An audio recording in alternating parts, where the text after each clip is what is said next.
जब हम सोते हैं तो दर्पण के सामने नहीं सोना चाहिए। क्यों? बहुत लोगों की डेथ हो जाती है इससे। जो आत्मिक शरीर है वो यात्रा पर गया है और कभी झटके में अगर वो शीशे को देखता है तो शीशे में न प्रविष्ट हो जाए आपकी आकृति देख करके। इतनी दूर बैठा हुआ ग्रह इसलिए इफेक्ट करता है कि हम ग्रह का हिस्सा हैं। हमारे शरीर में जो तारों में एलिमेंट है वो हमारे शरीर के अंदर एलिमेंट है। जब तारा आकाश में टूटता है तो अपने फिल्मों में देखा होगा कि कहते हैं कि कोई विष मांगिए। क्यों मांगिए विष? क्योंकि ये जीवन जन्म की उस वीथिका के उस वर्तुल के आसपास आप पहुंच रहे हैं जिसमें आप जन्मे थे। तो जिसमें आपके जीवन का जन्म हो सकता था, इसमें किसी इच्छा का जन्म भी हो सकता है। राहु की बिना उच्चता के कोई आज के समय में जो हम कली काल में चल रहे हैं कोई प्रगति नहीं कर सकता है। शनि के दर्शन, शनि मंदिर में जब जाएं तो कभी दर्शन शनि को प्रणाम नहीं करते हैं, उनको आंखें नहीं मिलाते हैं उनसे, उन्हें प्रणाम भी नहीं करते। जब आप प्रणाम, आपने मुझे नमस्कार किया, मैंने भी आपको नमस्कार किया, तो देखा आपको, जिसे देखते हैं उसे भस्मीभूत करते हैं।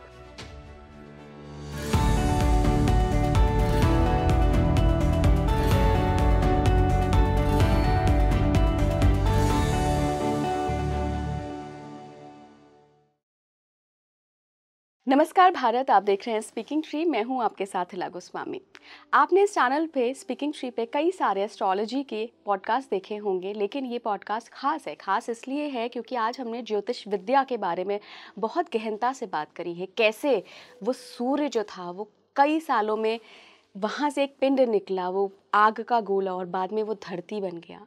ज्योतिष विद्या कैसे आई, ऋषि पाराशर ने कहाँ से इसको इजाद किया, कौन सी ऐसी डिकोडिंग थी, कौन सी ऐसी साधनाएं थी जहाँ से निकली है ये ज्योतिष विद्या। साथ ही हमने बात करी है कि कौन से ऐसे कैलकुलेशंस होते हैं, कौन से ऐसे कॉम्बिनेशंस होते हैं जो हमें इंट्यूशन देते हैं, ड्रीम्स के ज़रिए पास्ट लाइफ के बारे में बताते हैं, भविष्य के बारे में बताते हैं। ये पुराने ज़माने में भविष्य दृष्टा कौन हुआ करते थे, कैसे ऋषि मुनि बता देते थे कि 1000 साल बाद क्या होने वाला है। क्या ये विद्या आज भी कलयुग में जीवित है, सब पर बात करेंगे। क्योंकि मेरे साथ जो मेहमान जुड़ रहे हैं ना, वो खुद एक भविष्य दृष्टा हैं। वो ऐसा दावा करते हैं कि कुछ विद्याओं के ज़रिए वो देख सकते हैं भविष्य। हमने 2025 के बारे में भी कई सारी बातें की हैं जो खुद उन्होंने देखी है। तो बिना देरी करे उनसे मिलवाती हूँ आपको मैं। जगत गुरु प्रोफेसर पुष्पेंद्र कुमार आर्यम जी महाराज जुड़ रहे हैं। बहुत बहुत स्वागत है महाराज जी आपका स्पीकिंग ट्री पर। गुरु जी, आज हम भविष्य दृष्टाओं को जानेंगे जो हमारे पुराने ऋषि मुनि हुआ करते थे। कैसे वो आज या कल ही नहीं बल्कि भविष्य भी देख लिया करते थे। कौन सी ऐसी विधाएँ उनके पास थीं। अभी कलयुग में क्या वो विधाएं लोगों के पास हैं, अगर हैं, अगर नहीं हैं तो कहाँ हैं, इन सब पर बात करेंगे। साथ ही हम ड्रीम्स एंड पास्ट लाइफ की भी बात करेंगे और एस्ट्रोलॉजी पर भी बात करेंगे। तो सबसे पहले मैं एस्ट्रोलॉजी पर थोड़ा सा बात करना चाहती हूँ। आपने कैसे सीखी एस्ट्रोलॉजी और एस्ट्रोलॉजी को आप किस रूप में देखते हैं? वैसे तो जो ज्योतिष है, जिसको एस्ट्रोलॉजी इंग्लिश में हम बोलते हैं, तो ज्योतिष बना है ज्योत प्लस ईश, परमात्मा की ज्योत अगर आप पर उतरती है तो आप ज्योतिष समझने लगते हैं। और जब ज्योतिष को समझने, जीने और समझने लगते हैं, उसके साक्षी हो जाते हैं, उसमें प्रैक्टिशनर हो जाते हैं, उसके पुरोधा हो जाते हैं, तब आप ज्योतिषी हो जाते हैं। तो ज्योतिषी हर कोई नहीं हो सकता है, एक बात। दूसरी बात, जो बहुत सारी अनुभूतियाँ अलग अलग संतों की, अलग अलग ऋषियों की रही, जितने रिसर्चर हैं, रिसर्च शब्द ऋषि से बना है, जो अनुसंधान शोध से संबंधित है, और हर शोध अगले शोध तक कहीं ना कहीं लेकर के जाता है। ये जब हम परमात्मा की दीर्घा में बैठ कर के गहरे ध्यान की अवस्थाओं में होते हैं तो कुछ कॉम्बिनेशंस, कुछ युतियाँ, कुछ सीक्रेट्स, कुछ हिडन मिस्ट्रीज, कुछ सीक्रेट ऑफ सीक्रेट्स हमें डिकोड होते हैं। हमें उन चीज़ों के बारे में पता चलता है कि अगर इस बात को सोचकर, उदाहरण के तौर पर इस बात को सोचते हुए 3 बार पलक झपकती है तो मर्क्यूरी का संधान है। और अगर सांस इस पूरी गणना में, हालांकि ऐसे सीक्रेट्स हैं, ये उसके विषय हैं, लेकिन और इस गणना में अगर कौन सा अंग लक्षण कैसे चल रहा है उससे कुछ के कुछ मतलब हैं। आपकी सांस की मंथर गति कैसे चल रही है, कौन सा अपान और व्यान वायु चल रही है, कौन सा स्वर चल रहा है, सूर्य स्वर है कि चंद्र, इन सब चीज़ों के भी ज्योतिष से बड़े गहरे संबंध हैं। और ज्योतिष एक बड़ी ऐसा एक विज्ञान है कि इसमें हमेशा 2 और 2 4 ही होता है। ज्योतिषी गलत हो सकता है, हमें ज्ञान कम हो सकता है, लेकिन जो विधा है वो पूर्ण रूपेण ज्ञान से भरी हुई है। और कुछ ऐसे व्यवस्था, जैसे अभी ये मंगल और शनि का वर्ष है, इसमें बहुत पहले ही ऐसी भविष्यवाणी हो चुकी कि इसमें आग से जलने से बड़ा नरसंहार होगा। अभी तो अप्रैल तक आप देखिएगा और ऐसी घटनाएं घटेंगी, कोई कहीं जहाज क्रैश हो गया, कहीं कुछ हो गया। तो ये क्या है, ये कुछ युतियाँ हैं कि जब मंगल उस दीर्घा में वहाँ बैठेंगे तो नज़दीक आने वाली चीज़ों को जो इतने प्रकाश वर्ष की दूरी पर हैं वो इफेक्टेड होंगी। क्योंकि मूल रूपेण सूर्य आग का एक बड़ा गोला, उससे लाखों करोड़ों वर्ष पूर्व, शंखों पद्मों वर्ष पूर्व एक पिंड छूटकर अलग हुआ, जो लाखों वर्षों में ठंडा हुआ, वो बाद में पृथ्वी के रूप में रूपायित हुआ, उसे हम धरती मानते हैं। उस धरती पर जीवन को आने में फिर लाखों वर्ष लगे और फिर मनुज आया। सबसे पहले जलचर आए, फिर थलचर आए, मछलियाँ और जितने भी पानी में रहने वाले जानवर हैं, पहले इनका जन्म हुआ। फिर ज़मीन पर रेंगने और चलने वाले जानवरों का जन्म हुआ। फिर वनस्पति आई।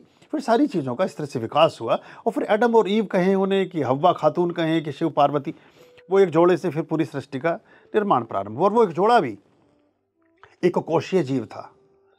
एक ही शरीर टूट करके अलग हो गया, जैसे कि पैरामीशियम और अमीबा, वो एक कोशीय जीव होते हैं, एक समय के बाद टूटकर अलग हो जाते हैं। वो जो अदर हाफ है, उसको ढूंढने की पूरी कवायद दुनिया में चलती है और उसमें हम ज्योतिष की मदद लेते हैं, उसमें कुंडली मिलान करते हैं, सब कुछ करते हैं। एक हिस्सा हमसे टूटकर करोड़ों साल पहले कहीं पृथक हो गया था, उस अनदर हाफ को हम खोजते हैं कि मेरा जीवन संगी कौन कहाँ होगा दुनिया में, और वो उसमें ज्योतिष भी काम करता है।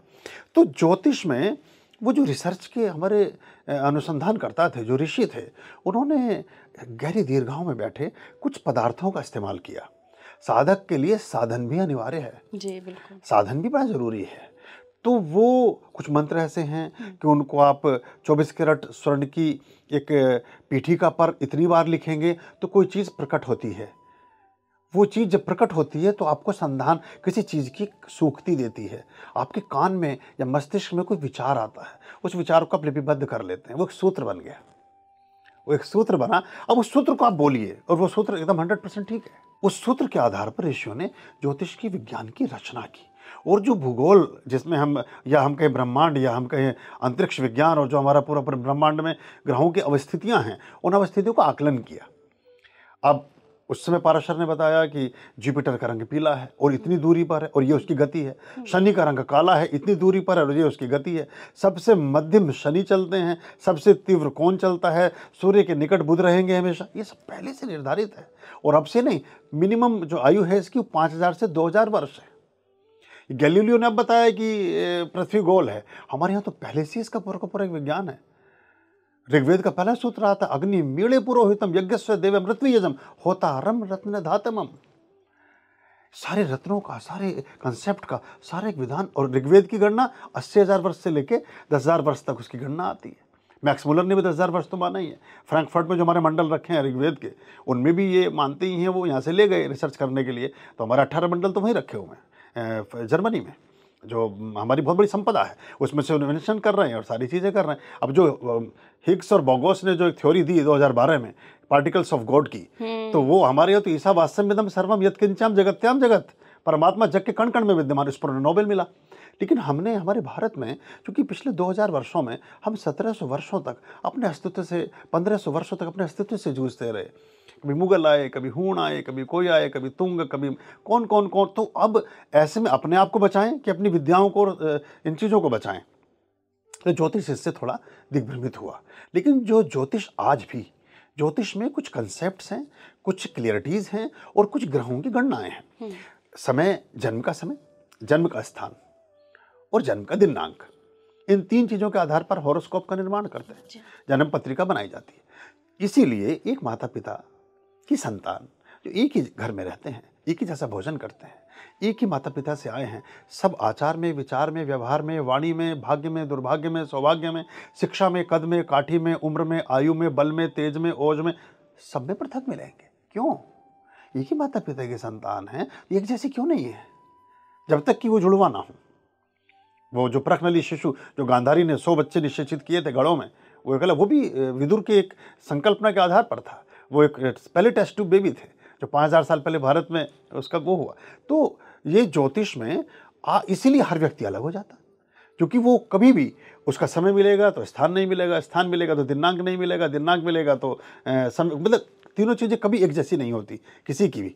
अगर एक ही समय पर इतने सारे बच्चों ने जन्म लिया, तो जिसने मेरठ में लिया, किसी ने बेंगलोर में लिया, किसी ने कैलिफोर्निया में लिया, तो किसी ने भोपाल में लिया, तो स्थान तो बदल गया ना, लॉन्गिट्यूड लैटिट्यूड बदल गया। ऐसा समझिए कि अब एक हम 5 लोग खड़े हैं और एक चित्र खींचते हैं।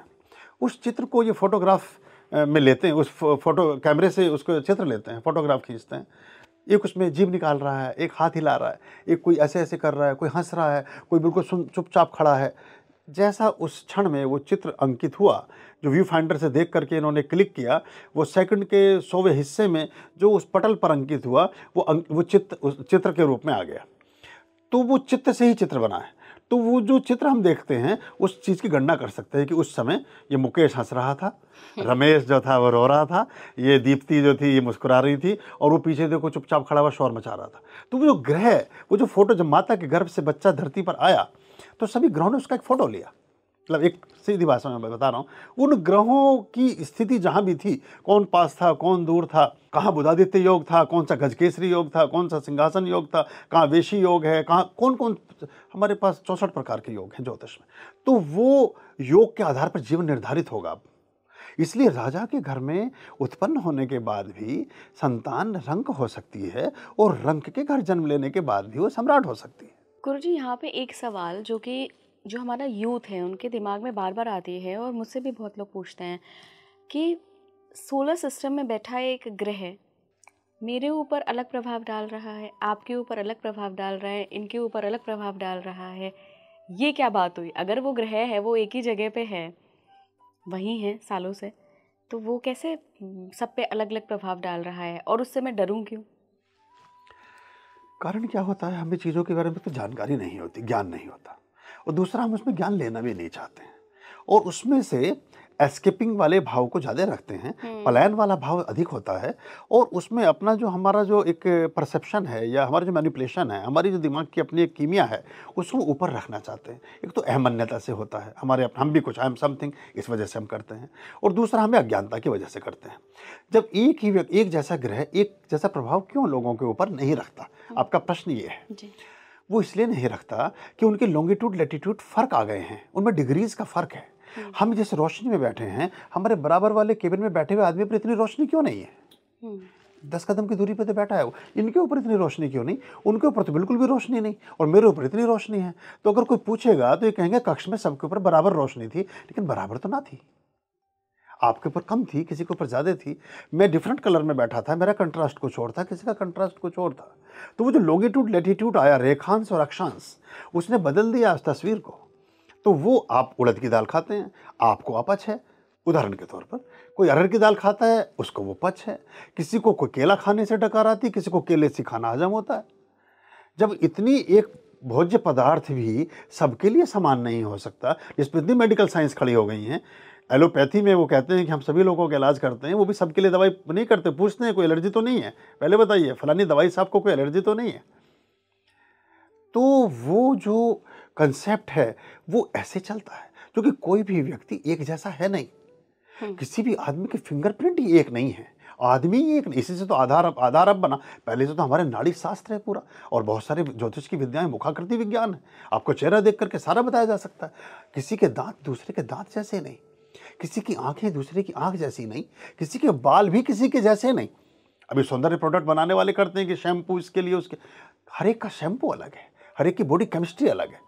हर एक का, एक माता पिता की संतान, एक 80 साल जिएगा, एक 75 साल, एक 70 साल, एक 65 साल, एक अकाल मृत्यु, एक कुछ। तो ये सारा चलता है, और ये इसलिए इतनी दूर बैठा हुआ ग्रह इसलिए इफेक्ट करता है कि हम ग्रह का हिस्सा हैं। हमारे शरीर में जो तारों में एलिमेंट है वो हमारे शरीर के अंदर एलिमेंट है। जब तारा आकाश में टूटता है तो आपने फिल्मों में देखा होगा कि कहते हैं कि कोई विश मांगिए। क्यों मांगिए विश? क्योंकि ये जीवन जन्म की उस वीथिका के उस वर्तुल के आसपास आप पहुंच रहे हैं जिसमें आप जन्मे थे। तो जिसमें आपके जीवन का जन्म हो सकता था, इसमें किसी इच्छा का जन्म भी हो सकता है, इसमें किसी विश को पूरा किया जा सकता है, क्योंकि उसमें परमात्मा की विश पूरी हुई थी, आपका जन्म हो गया था। गुरुजी, जब हम ऑफ द कैमरा बातचीत कर रहे थे, तब आपने एक सूर्य प्रभावित व्यक्ति और एक शनि प्रभावित व्यक्ति, इन दो व्यक्तियों की बात की। क्या है ये सूर्य प्रभावित व्यक्ति और शनि प्रभावित व्यक्ति? नहीं, दो ग्रुप हैं जिनको हम जिसके आधार पर पूरा ये जेमोलॉजी और सारा हमारा रत्न विज्ञान बना है और जिस पे हम पहचान सकते हैं कि कैसे लोग होते हैं। सूर्य ग्रुप के लोग थोड़े से परिमार्जित, पवित्र और ज़्यादा अच्छे होते हैं। वो जैसे सूर्य आत्मा का कारक है और सभी ग्रहों का अधिपति है, सभी जितने प्लैनेट की पोजीशन हैं उन सबको गवर्न करता है। सब सूर्य की परिक्रमा करते हैं, सूर्य किसी की परिक्रमा नहीं करता। जैसे हमारे घर में एक महिला अगर वो धरती है तो वो जो घर के प्रमुख है उन्हीं के आसपास घूमेगी और वो घर का प्रमुख वहीं बैठा रहेगा। तो पिता हैं, राजा हैं देश के, वो सब सूर्य को रिप्रेजेंट करते हैं और जो सूर्य आकाश में है वो अधिपति हैं। सभी दुनिया के सभी धर्म उनको मानते हैं। चांद और सूरज से ही सबकी गतियाँ चलती हैं, सबके तीज त्योहार व्रत पर्व सब उसी से चलते हैं। तो सूर्य हमारे अधिपति होने के नाते हमारे ग्रुप में कुछ ऐसे लोग जिनके लग्न कुंडली में 1 आ जाता है, 9 आ जाता है, वो सारे सूर्य ग्रुप में चले जाते हैं। जो जिनका लग्न में मतलब अगर आप 1 नंबर वहाँ आ रहा है, 9 नंबर आ रहा है तो वो सूर्य ग्रुप के ही हैं।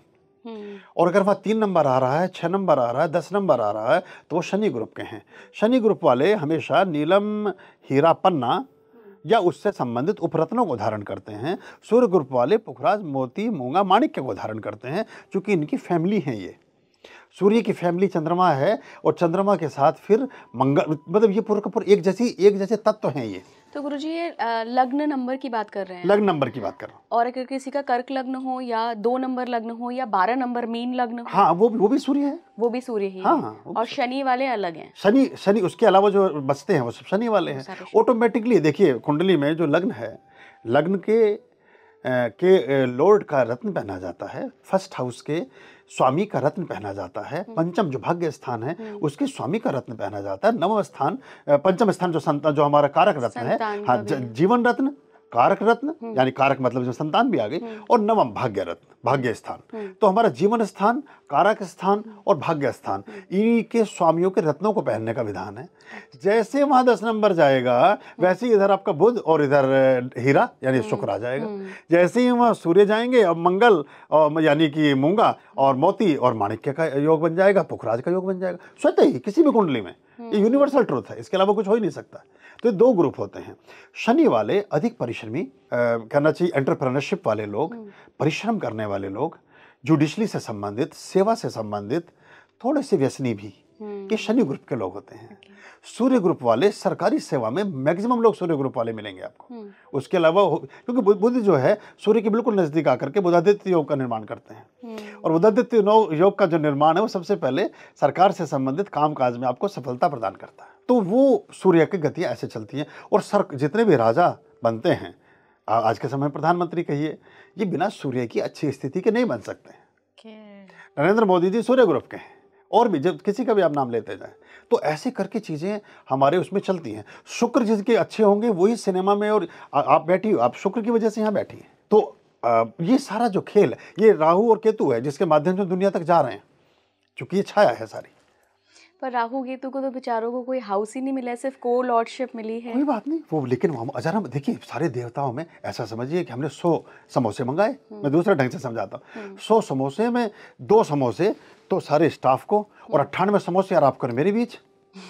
राहु और केतु, एक अमृत तो सबने पिया और एक अमृत दोनों ने पिया, वो तो आजा मर। राहु की बिना उच्चता के कोई आज के समय में जो हम कली काल में चल रहे हैं कोई प्रगति नहीं कर सकता है। राहु ही आदमी को राजा बनाता है। अटल बिहारी वाजपेयी हो, अमिताभ बच्चन हो, बिल गेट्स हो, सब राहु की देन है। लक्ष्मी निवास मित्तल हो, ये 10th हाउस की नहीं, राहु की प्लेसिंग्स, हाँ, राहु का खेल। कौन सा प्लेसमेंट राहु का सबसे स्ट्रांग माना जाता है? नहीं, प्लेस तो वो अलग अलग जगह से काम करता है, लेकिन उसकी युतियां और किस तरह से उच्च का है, साधारण है कि मित्र भाव में बैठा है कि शत्रु भाव में, इन सब चीज़ों को देखा जाता है। और किसके साथ है, ये स्वतंत्र है तो मंगल के साथ है तो वो कुछ और करेगा, वो बुध के साथ है तो कुछ और करेगा, तो ऐसा सूर्य के साथ है तो वो अलग तरह की स्थितियाँ हो जाएंगी। इन सब ग्रहों के आधार पर व्यक्ति के जीवन का निर्माण होता है। और हर व्यक्ति, जीसस क्राइस्ट ने सबसे पहले भविष्यवाणी की, वो तो उन्होंने जो आदमी के खाल के ऊपर एक पुस्तक लिखी हुई थी जो इजराइल में, वो उस पर उन्होंने स्वाध्याय किया। और सबसे पहले उन्होंने जो मेदाग्लीन के साथ भविष्यवाणी की, उनके जुदास को बोला कि 3 दिन बाद ये मुझे 3 पड़ों में बेच देगा, और वही हुआ। तो सभी विद्याओं में इसको माना गया। तो इसकी अलग अलग चीज़ें चली, अलग अलग ढंग से हमने इसको एक्सेप्ट किया है और पूरी दुनिया इसको मानती है।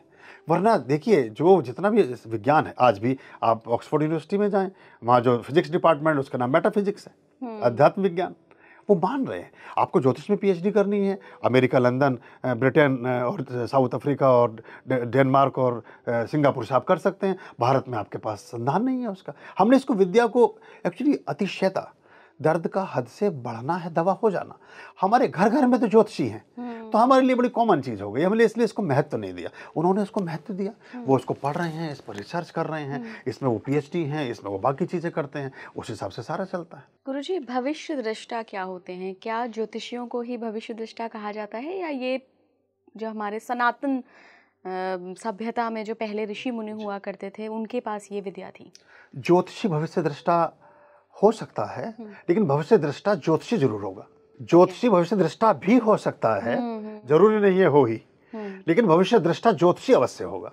चाहे वो नास्ट्रेडमस हो, चाहे वो कीरो हो, चाहे वो अगस्त हो, चाहे पाराशर हो, चाहे जैमिनी हो, चाहे कोई भी, चाहे इवन अपने रूपचंद शर्मा ही क्यों ना हो, लाल किताब वाले, वो तो वो सब जो हैं वो सब रहेंगे। क्योंकि ये जो भविष्य दृष्टा है वो दृष्टा भविष्य का नहीं है, भगवान का दृष्टा है। वो जब वो भगवान का दृष्टा है तो वो फिर हर चीज का दृष्टा है, क्योंकि भगवान के पास तो सब चीजों की व्यवस्था है। भगवान ने तो पूरी सृष्टि का नियमन तो पहले ही हो गया ना। एक भविष्यवाणी हर व्यक्ति कर सकता है, और वो बिल्कुल सच्ची भविष्यवाणी है। वो ये है कि जिससे वो बात कर रहा है कि उसकी मृत्यु होगी, उसकी जो जिया है वो मरेगा। तो यानी कि भगवान ने जैसे निर्माण किया किसी चीज का, उसके विध्वंस की व्यवस्था, हर चीज प्रति क्षण क्षरित हो रही है, हर चीज खत्म हो रही है, दुनिया में हर चीज क्षरित हो रही है। तो ये जब क्षरित हो रही है तो ये निर्माण के समय क्षरण निश्चित हो जाता है। तो भविष्य का जो दर्शन है, भविष्य का दर्शन क्षरण का दर्शन है, या निर्माण का दर्शन है, या तो सृजन का दर्शन है, या विध्वंस का दर्शन है, लेकिन ये दोनों दर्शन हो सकते हैं। कैसे गुरुजी, भविष्य कैसे देखा जा सकता है? नहीं, ये वो एक थोड़ी सी, अभी मैं ऐसे बैठ के 10 मिनट में कैमरे पर कहूँगा तो शायद अतिशयोक्तिपूर्ण होगा, और जो हमारे और साधक इस संधान में हजारों वर्षों से लगे हैं, अभी हजारों वर्ष जो है, देखिए एक अलग एक गणना है, अलग एक बात है। हम सोचते हैं कि हमारा तो शतायु का एक वो आता है कि 100 साल से आदमी नहीं जी सकता, लेकिन हमारे जो हिमालयन वैली में जो ऋषि बैठे हैं, कहीं के 1000 वर्ष उनकी उम्र हो चुकी है, और वो हैं अभी अस्तित्व में हैं, उनकी आत्मा, उनका शरीर काम करता है।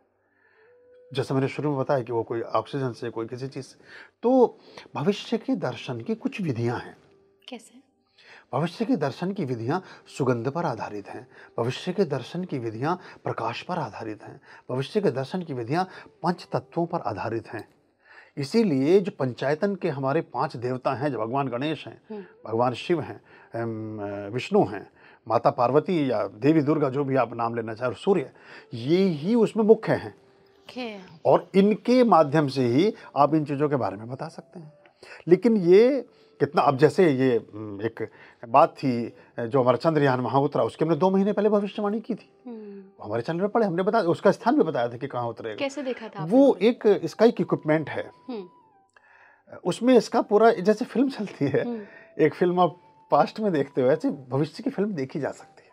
अब हमारे पास बहुत सारे लोग आते हैं, बहुत तरह की बात करते हैं, और मुझे पता चलता है कि ये झूठ बोल रहे हैं, क्योंकि ये 2037 में तो कहीं मेरे विरुद्ध को चिट्ठी लिख करके कहीं कोर्ट में दे रहे हैं वहीं खड़े हुए, या 2028 में ये फलाना काम कर रहे हैं, लेकिन आज मेरे इसका लॉस भी है बहुत ज़्यादा, इसके नुकसान बहुत ज़्यादा हैं। इसलिए भविष्य दर्शन की मनाही शास्त्रों में की गई, जब तक संबुद्ध शिष्य ना हो और उसको सही से ट्रांसफॉर्मेशन ना करें, तब तक उसको देने की मनाही भी है, क्योंकि उससे कष्ट होने लगता है। उससे पता चलता है कि 10 साल बाद ये आदमी तुम्हारा करने वाला है, या 5 साल बाद ये तुम्हारा शत्रु हो जाने वाला है। आज जिसके साथ पार्टनरशिप शुरू कर रहे हो, ये 2 साल बाद आपको डिच करके सारा पैसा लेकर के साउथ अफ्रीका चला जाएगा। ये इसलिए इसको बहुत महत्वपूर्ण उद्देश्यों में प्रयोग करना चाहिए, राष्ट्रों के निर्माण में। जैसे इस वर्ष कई सारे देश नए बनेंगे और कुछ पुराने देश खत्म होंगे, इसी वर्ष ये आपने भविष्य देखा है जी। 2025 में ऐसा नया निर्माण होगा, और बहुत सारे देशों की नई परिधियां, नई भौगोलिक रेखाएं तय हो जाएंगी। क्या गुरुजी भारत पर कोई प्रभाव पड़ने वाला है? भारत का ये एक विकास का युग है, भारत बहुत ऊंचा जाने वाला है। अभी हम इसी साल लंदन को पीछे कर देंगे फाइनेंशियली। क्या पास्ट में जो हमने भौगोलिक रूप से खोया है वो मिल सकता है? नहीं, हम पास्ट वाले को ही क्यों लें, हम तो फ्यूचर वाले को लेंगे ना। हम अब जो परिमार्जित अवस्था में जो चीज़ सुंदरतम और श्रेष्ठतम होगी, हम उसको लेंगे, क्योंकि भविष्य में तो हमने कुछ ऐसी भी चीज़ें खोई जो खोई जाती तो अच्छा था। इसमें भी एक कारण है, हमारा जो वास्तु है, वो थोड़ा सा ठीक नहीं है। हमारा जहाँ थल होना चाहिए वहाँ जल है, जहाँ जल होना चाहिए वहाँ थल है, जहाँ पर्वत होना चाहिए वहाँ कंदरा है, जहाँ कंदरा होना चाहिए वहाँ वनस्पति है। ये तो गुरुजी टेक्टोनिक प्लेट्स कैसे मूवमेंट टूट करके यहाँ आके बनी, हाँ, पर वो जो भी है, वो पर तो इस वजह से, प्राकृतिक है। इस वजह पर हम, कुछ बात है कि हस्ती मिटती नहीं हमारी, सदियों रहा है दुश्मन दौरे ज़मां हमारा, हम कभी खत्म ना हो सकेंगे। क्योंकि ये हालांकि लगभग 10,000 वर्ष बाद या 20,000 वर्ष बाद हम हिमालय में श्रिंक हो जाएंगे और ये भारत जो है एक बड़ा भूभाग में इधर ऐसे करके मिल जाएगा, मतलब ये नहीं रहेगा। 10 से 20,000 साल बाद जो जिस तरह से प्लेट्स खिसक रही हैं हिमालय में, हर क्षण एक अंश भर उसमें विलीन हो रहे हैं, तो एक ऐसा समय आएगा 10-20,000 साल बाद कि ये जो पूरा ये इसमें समा जाएगा। जैसे कि जो मिस्र में नदियाँ बहती थी अब नहीं है, जैसे कि जैसलमेर में जो नदियाँ बहती थी वो नहीं है, अब आप इसको चौंकेंगे कि वहाँ तो रेगिस्तान है। रेत कभी भी बिना जल के नहीं आता है। पृथ्वी हजारों वर्षों में बहुत सुई की नोक के बराबर जरा सा अपना आयाम बदलती है, और जरा सा आयाम बदलती है जो जल का अपना आयतन है वो परिवर्तित हो जाता है, परावर्तित हो जाता है। तो हमारे जो दक्षिण पश्चिम है वहाँ जल होने की वजह से ऐसी चीज़ें हुई। सूर्य जहाँ देखते हैं उसको मिटाते हैं, जहाँ होते हैं उसको बढ़ाते हैं। पूरी दुनिया में पश्चिम इसलिए समृद्ध है कि वहाँ सूरज डूबते हैं। पूरब हमेशा संघर्षरत रहेगा। जापान में ही हिरोशिमा नागासाकी में बम फेंका गया। आप दिल्ली में आ जाएं, पूर्वी दिल्ली, यमुना पार वाली दिल्ली और पश्चिम और दक्षिणी दिल्ली, किसी शहर पर आप अप्लाई कर लीजिएगा, पीलीभीत में लगाइएगा। शहर के रहने वाले धनाढ्य लोग पश्चिम दक्षिण में रहेंगे और संघर्षरत लोग उत्तर पश्चिम में रहेंगे। ये एक सिंपल, यही से तो ज्योतिष का जन्म होता है। किसी भी, आप दिल्ली लगाओ, मेरठ, किसी भी शहर पर लगा लीजिए। भारत में अरुणाचल प्रदेश, मिजोरम, हमारा जो 7 सिस्टर्स, जो 7 स्टेट्स, और गुजरात और मुंबई देख लीजिए, वही आर्थिक राजधानी। कहीं किसी भी शहर में, कहीं किसी भी देश में, पश्चिम के देश और पूरब के देश।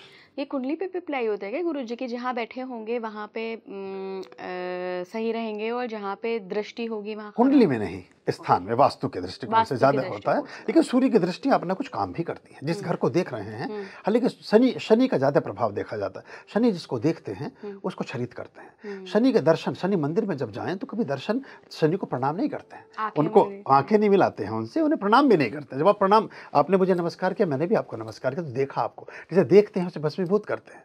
तो अंगूठा मिला करके, पीछे लगा करके उन्हें दंडवत प्रणाम और झुक करके प्रणाम करने का विधान है शनि को। क्योंकि अभिवादन करेंगे और वो देखेंगे तो भस्म करेंगे, ये उनकी क्वालिटी है, उनका ये वरदान है। तो ऐसा चलता है। बिल्कुल। भविष्य की और क्या चीजें गुरुजी आपने देखी हैं? नहीं, मैंने तो बहुत कुछ देखा है। आधी चीज़ें ऐसी होंगी जो लोगों के सिर के ऊपर से गुजर जाएंगी, या वो उनको मानेंगे नहीं या सोचेंगे नहीं। जैसे कि मैंने ऐसा भी देखा है कि दुनिया में ऐसे स्थान हैं, ब्रह्मांड में ऐसे स्थान हैं जहाँ सोने की नदियाँ बह रही हैं, जहाँ चांदी के पर्वत हैं, जहाँ बिल्कुल अलग तरह का सिस्टम है, अलग तरह के जीव हैं। वहाँ 2 फीट के इंसान है और 100 फीट के इंसान भी हैं।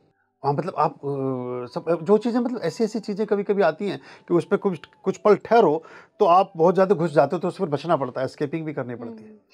जब हम कभी भी साधना में या ट्रांस में जाकर ऐसी चीज़ों का अनुभव करते हैं गुरुजी, तो जिनको हम देख रहे होते हैं उनको अनुभूति होती है कि कोई और एनर्जी के रूप में हमें देख रहा है? कभी होती भी है, कभी नहीं भी। हालांकि इसमें नहीं की संभावना बहुत कम है। जैसे कि आप एक फिल्म बनी, इस फिल्म को शूट करते हुए जो देख रहा है, तुम्हें पता है कि ये देख रहे हैं, लेकिन उसके बाद इसको कौन देख रहा है, वो व्यूज की काउंटिंग तो हो जाएगी, लेकिन स्त्री ने देखा कि पुरुष ने देखा कि बच्चे ने देखा कि बूढ़े ने देखा, ये नहीं पता लगा पाएंगे हम, क्योंकि वो ब्रह्मांड की मूवी है, वो अस्तित्व की एक फिल्म है तो चल रही है। हाँ, अगर आप टोका टाकी करें या उनकी कोई ड्यूटीज लगाते हैं, अगर गणों की ऊर्जाओं की आपकी ड्यूटी लगाते हैं जो साधना संधान में चलता है, तब वो आपसे इफेक्टेड होते हैं, आपसे जुड़ते हैं या अलग हो जाते हैं। जिसमें हनुमान चालीसा, बजरंग बाण और लक्ष्मी साधना और श्री सूक्त का पाठ है कि नारायण हृदय है, कि लक्ष्मी हृदय है, कि आदित्य हृदय है, कि वो सब सुदर्शन कवच, सारे वहाँ से काम चालू हो जाता है। फिर तो सूर्य का संधान करने के बाद कुंती कुंवारी कन्या होते हुए भी गर्भवती हो जाती। गुरुजी, चूँकि हम भविष्य पर बात कर रहे हैं, तो लोगों का कई बार ये अनुभव भी होता है कि उनको ड्रीम्स में बड़े विविड ड्रीम्स आते हैं। कई सारे ऐसे ड्रीम्स आते हैं कि वो जगहों पे वो गए ही नहीं, पर वो देख रहे हैं, ऐसे लोगों से मिले ही नहीं हैं, जीवन में कभी नहीं मिले, तो सबकॉन्शियस माइंड की तो उपज हो नहीं सकती। तो ऐसे ड्रीम्स क्यों आते हैं? क्या ये हमें भविष्य का भी बताते हैं या ये हमारी पास्ट लाइफ से जुड़े होते हैं? स्वप्न सिद्धांत का बड़ा गहरा ताल्लुक हमारे आत्मा के सरोकार से है। तो ऐसा जरूरी नहीं है कि जो आत्मा इस बार इस शरीर में है उसके इसी शरीर का कोई अनुभव या स्मृति आपका साथ काम कर रही हो। उसकी किसी पिछले जन्म की स्मृति बोध या स्थान बोध भी आपको इंगित कर सकता है किसी चीज के बारे में, क्योंकि आत्मा तो अजर अमर है। नैनम सिद्धांति शस्त्र नैनम देहती पाप, ये तो कभी इसका तो व्याख्या भगवान कृष्ण ने बड़े अच्छे से की है गीता में। तो जो आत्मा सिम तो वही चल रहा है ना, हैंडसेट कोई सा बदल लें आप, लेकिन 5G है तो हर जगह 5G का ही फंक्शनिंग करेगा। तो वो जो उसने कहीं देखा हुआ है उसको देखता है। इसलिए कहते हैं कि जब हम सोते हैं तो दर्पण के सामने नहीं सोना चाहिए। बहुत लोगों की डेथ हो जाती है इससे, क्योंकि आत्मा जो हमारे 5 शरीर हैं, 5 शरीर में से एक स्थूल शरीर तो सो रहा है, जो आत्मिक शरीर है वो यात्रा पर गया है। और कभी झटके में अगर वो शीशे को देखता है तो शीशे में न प्रविष्ट हो जाए आपकी आकृति देख करके, तो डेथ हो जाती है लोगों की। कि वो आदमी कहते हैं सोता ही रह गया, वो सोता नहीं रह गया। वो ड्रीम में जो आत्मिक शरीर ने यात्रा की थी वो वापस जब आया तो शरीर नहीं पहचान पाया कि किस में जाना है, शीशे में प्रविष्ट हुआ और वहीं विलीन हो गया कांच में। आदमी की जो डेड बॉडी थी वो पड़ी रह गई, मतलब आदमी को लगा कि प्राण रहा ही नहीं इसके अंदर। तो स्वप्न सिद्धांत जेड से एक ही ओर चलता है, लेकिन हमारी जो शिक्षा व्यवस्था है और हमारे जो पूरा कंसेप्ट है परसेप्शन और हमारी जो प्रोग्रेस है जीवन की, वो चलती है ए से जेड तक। इसलिए स्वप्न हमें याद नहीं रहते, क्योंकि वो उल्टी गणना है। इसलिए स्वप्न की गतियां भी बहुत बार उल्टी होती हैं। स्वप्न में जब आप कुछ बुरा और खराब देखते हैं तो प्राय उसके फल अच्छे होते हैं। जैसे कि आप विष्ठा देखें, आप मलमूत्र या ऐसी गंदी चीजें देखें जो बहुत सुन के भी हमें वैसा लगा, लेकिन उनके फल सबके अच्छे होते हैं। और उनका आपके शरीर के साथ संस्पर्श आपको बहुत धन के आगमन का संकेत करता है, लेकिन हमें लगता है पता नहीं क्या हो गया। हम अगर गंदे मैले कुचले कपड़े पहने हुए, हम किसी दुर्घटना के चोट के शिकार हो रहे हैं तो हम कुछ अच्छा करने वाले हैं। लेकिन अगर बहुत सजे धजे बिल्कुल दूल्हा बन के कहीं जा रहे हैं तो सोचें कि कुछ आप बस हॉस्पिटल जाने वाले हैं, बस किसी भी क्षण 2-4 महीने में या किसी असाध्य रोग की चपेट में आप आने वाले हैं। तो ये विपरीत गतियां हैं, क्योंकि हम गति जोड़ रहे हैं जो हमारी बोध में छिपी है, लेकिन जो प्रकृति है वो हमारी शिक्षा से नहीं चलती, ना हमारी लिपि और हमारी भाषा से चलती है। वो तो मनुष्य की चेतना आत्मा के साथ चल रही है। तो इसलिए स्वप्न में हमें बहुत बार ऐसी चीजों के दर्शन होते हैं जो हमने इस जीवन में नहीं देखे होते या हमारे स्मृति बोध में नहीं होते, हमारी मेमोरी में कभी है ही नहीं ऐसी कोई चीज। गुरुजी, काले सांप दिखना लोगों के लिए बहुत कॉमन है। ज्यादातर लोगों को ड्रीम्स में सांप ही सांप दिखते रहते हैं। ये सांप क्यों दिखते हैं? हमें डर लगता है, इस वजह से हमारा माइंड बार बार वो सपने दिखाता है, या इसका कोई मतलब भी है? इसके कई सारे प्रतीक हैं। जो अभी महाकुंभ चल रहा है, महाकुंभ में समुद्र मंथन हुआ, उसमें जो विष निकला, भगवान शिव ने उसको नीलकंठ बन के उसको धारण किया। जो सांप है वो चीजों की समाप्ति का द्योतक होता है। जैसे कोई चीज जीवन में अनर्गल आपने पाल रखी है, कोई संबंध खत्म होने, मृत्यु का देवता है वो, मृत्यु का प्रतीक है वो, मरण का द्योतक है, जहर को लेकर चलता है, विषधारी है। तो जो विषधर है वो बहुत चीजों की समाप्ति की ओर बताता है, लेकिन अगर वो काट ले तो आपके रोग को समाप्त करता है। और कुछ लोगों की गणना, अभी आपने ज्योतिष वाले अंक में पूछा था, कुछ लोगों के ऐसे योग भी होते हैं कि कभी उनको अगर सांप काट ले तो पूरे जीवन कोई रोग हो ही नहीं सकता। इसका मतलब ये नहीं कि सांप से जाके कटवा ले, पर अगर वो किसी से परामर्श ले लें और वो उसे ऐसे कर लें तो कभी कोई रोग होगा ही नहीं जीवन में, अगर सांप की एक बूंद जहर की उनके शरीर में कभी किसी रूप से प्रविष्ट हो जाए। जो सांप होते हैं उनमें से 12% सांप ही विष लिए हुए होते हैं, जो व्यक्ति के लिए हार्मफुल है, उनके प्राणों को ले सकता है। 88% सांपों के विष में जहर नहीं होता, विष होता है लेकिन वो आदमी को मार नहीं सकता, लेकिन हम भय से मर जाते हैं, डर से कि सांप ने काट लिया। तो सांप का और संबंध चूंकि शिव से है, जब शिव हैं तो गले में लेटे हुए हैं, उनके साथ क्रीड़ा कर रहे हैं, उनके साथ घूम रहे हैं। जब वो विष्णु के रूप में है तो सरसैया पर वो बड़े वाले नाग के ऊपर लेटे हुए हैं और वो गेंद को उठाने के लिए वहाँ सांप के फन पर नृत्य करते हैं। तो सांप का तो हरि और हर दोनों के साथ संबंध है। Brahma Vishnu Mahesh, Trinity, electron proton neutron, तो या महाकाली महालक्ष्मी महासरस्वती, तो इनमें ब्रह्मा की पूजा नहीं होती, हरि और हर की होती है, विष्णु और शिव की।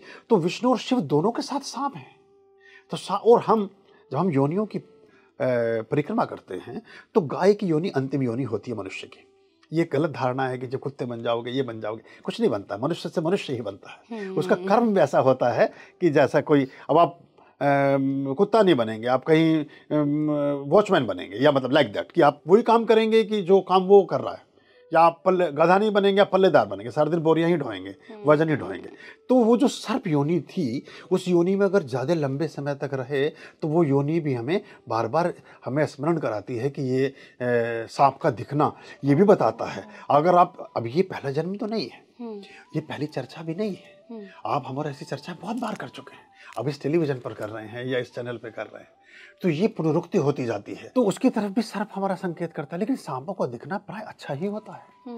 और सांप तो अगर वैसे भी कभी दिखे तो ओम नमः शिवाय का जाप करते हुए 18 कदम वापस जाएंगे, सांप आपसे 100 कदम दूर जा चुका होगा अगर आप पलट कर देखेंगे। हम तो सांप को मारने की कोशिश करते हैं, ऐसे सांप कभी नुकसान नहीं पहुंचाता। गुरुजी, फ्यूचर के भी संकेत दिखते हैं क्या ड्रीम्स में? हाँ बिल्कुल दिखते हैं। भविष्य दृष्टा की जो बात आपने की थी, उसकी पहली वीथिका जो है वो स्वप्न सिद्धांत है। अच्छा।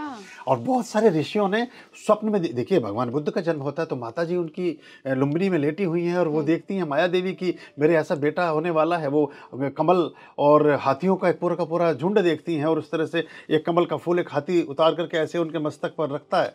तो वो जो शुद्धोधन है, महाराज पिता हैं बुद्ध के, वो पूछते हैं ज्योतिषी से, असिता ज्योतिषी हैं उस समय नेपाल के, उनसे पूछते हैं कि ये किसका क्या फल है। वो कहते तुम्हारे घर में पुत्र जन्म लेने वाला है, कोई महान आत्मा तुम्हारे यहाँ आने वाली है। जीसस क्राइस्ट के साथ ऐसे ही संबंध है। जो मरियम है वो पहले स्वप्न देखती हैं कि एक बेटा है जो रोशनी लेकर के हाथ पे चल रहा है।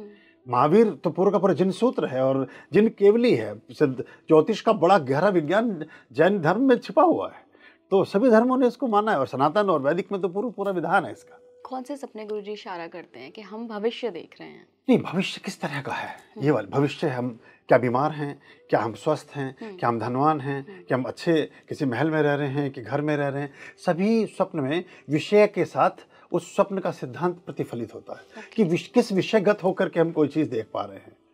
तो ऐसा बहुत कई बार हम किसी अजनबियों को देखते हैं, कोई अजनबी पुरुष या अजनबी स्त्री, कोई बच्चियां या बूढ़े, इन सब के भी कुछ ना कुछ संबंध, कुछ ना कुछ संकेत होते हैं। कई बार हम फोरफादर्स को, अपने पूर्वजों को देखते हैं, जो नहीं रहे वो बहुत ज़्यादा स्वप्न में आते हैं। कई बार वो बहुत तरह के पर्टिकुलर चीज़ों की मांग करते हैं और आपको जानकर आश्चर्य होगा कि कभी आप उस पर R&D करें तो वो बताएगा जो उनकी केयर टेकिंग करता था कि वो लास्ट में कपड़ा ही मांग रहे थे। आपने वो किसी चीज़ को बोल ही रहे थे, वो रसगुल्ला खाने की जिद कर रहे थे लेकिन डॉक्टर ने मना कर रखा था, शुगर थी, तो हमने रसगुल्ला दिया नहीं उनको। वो ये चीज़ें कहीं आत्मिक उससे, फिर यहाँ से पूरा पितृपक्ष और ये पूरा एक अलग कंसेप्ट है कि कैसे वो आत्माएं आज कहाँ हैं, अगर मृत्युलोक में हैं तो, ब्रह्मलोक में है तो, आत्मलोक में है तो, या प्रेत लोक में है तो, जहाँ भी हैं उनको किस तरह से आप शमन कर सकते हैं, उनकी प्रतिपूर्ति कर सकते हैं। वो चलता है फिर पूरा कि वो बच्चे को, जो बच्चा ने जन्म लेके वो कहीं पैदा हो गया और आज आप पितृकर्म में यहाँ रसगुल्ला चढ़ा रहे हैं तो बच्चा उस दिन रसगुल्ला खाएगा दुकान पर जाकर के 100%, किसी फंक्शन में जाकर के। गुरुजी, जो हम कई बार हम ऐसे सपने देखते हैं जो अगले दिन सच हो जाते हैं, क्या ये कुंडली में कहीं केतु की स्थिति है, केतु की अंतरदशा, प्रत्यंतर दशा या महादशा से जुड़ा होता है? हाँ, ऐसा हो सकता है। केतु बहुत इंट्यूटिव पावर वाले ग्रह हैं और इंट्यूशन अमृतत्व को प्राप्त ग्रह हैं। और केतु चूंकि धड़ हैं, पूरा शरीर भी हैं, तो जितना स्पाइनल कॉर्ड का संबंध है वो सब केतु से है। और स्वप्न में स्पाइनल कॉर्ड का भी बड़ा गहरा वो है। एक आग का, एक दूसरे तरह से समझाता हूँ, एक आग पड़ी है, आग पर आपका पैर टच होता है, आप 1 सेकंड के 100वें हिस्से पैर पीछे कर लेते हैं। कौन बताता है ये कि आग पड़ी है पैर पीछे कर लीजिए? कोई SMS नहीं आता, कोई आवाज़ नहीं मारता, कोई कुछ नहीं करता, अब 1 सेकंड में एकदम से समझ जाता है, न्यूरॉन्स माइंड को स्टिमुलेशन देते हैं, वो उसको सूचना देता है। तो ये चूंकि केतु उसको रिप्रेजेंट कर रहा है, तो अगर इतनी सी सूचना अभी घटने वाली की है तो आगे की घटना भी सूचना वही देता है कि ये चीज़ 3 दिन बाद हो जाएगी। और उसमें एक समयावधि, किस प्रहर में आपने स्वप्न देखा है, उसका भी एक संबंध होता है। सुबह सुबह ब्रह्म मुहूर्त में देखा हो? हाँ, ब्रह्म मुहूर्त में देखा हो, लेकिन स्वप्न कैसा था, विषय कैसा है उसका। हर स्वप्न ही ब्रह्म मुहूर्त में देखा हुआ सच नहीं होता। जैसे जनरली लोग डरते किससे हैं गुरुजी कि हम किसी अपने की मृत्यु देखें, हाँ, और फिर वो सोचते हैं अगर ब्रह्म मुहूर्त में देखा है, हाँ, और तो अपने कोई की मृत्यु पर ऐसा नहीं होता है। ये हाँ। गलत है। या खुद की मृत्यु भी देख रहे हैं तो किसी रोग से मुक्त हो रहे हैं वो। हाँ, उनकी कोई बीमारी खत्म होने वाली है या कोई अनिष्ट की घटना होने वाली थी, उससे वो बच गए हैं। तो केतु केतु इसमें भूमिका प्ले कर सकता है, लेकिन सिर्फ केतु ही नहीं करता, सिर्फ केतु के माध्यम से नहीं है, लेकिन केतु भी हो सकता है। केतु ही नहीं हो सकता, केतु भी हो सकता है। गुरुजी, ऐसे भी लोग होते हैं जो आपकी शक्ल देखकर आपका पूरा भविष्य बता देते हैं, पूरा प्रेजेंट बता देते हैं, इनफैक्ट पास्ट भी बता देते हैं।